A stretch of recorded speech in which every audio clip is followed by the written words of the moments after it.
The next section I'm going to kind of talk about government action kind of leading up to it with the subprime lending, and then kind of how they reacted as the housing market crumbled. So basically, kind of going with Brittany had talked about earlier, housing and urban development was created in 1937 under FDR.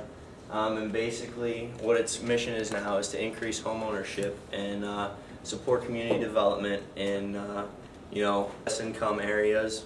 And Fannie Mae and Freddie Mac in 1996, HUD had set a target of 42% of all their mortgages to be issued to borrowers whose income was below the median of the area, which kind of goes back to the subprime lending.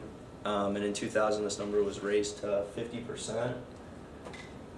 Continued with that, it just kind of shows that basically they were given tax incentives to do this. So, companies like Fannie Mae and Freddie Mac, obviously they followed this so that way they could get more incentives, even though there was a greater risk on the mortgages they were giving out.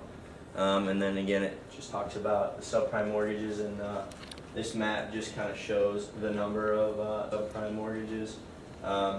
And also the home ownership from the years 1997 all the way to 2007.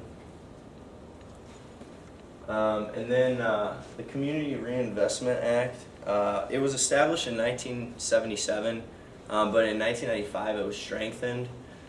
Basically this kind of focused on the whole subprime mortgages and making it easier for lower income families to receive these mortgages. And as a result of the changes in 1995, the number of loans given to these low and moderate income families rose by 80%.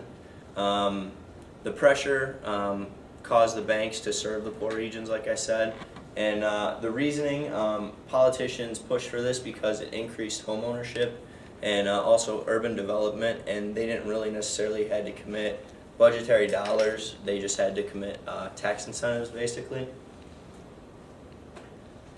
And then the housing and economic recovery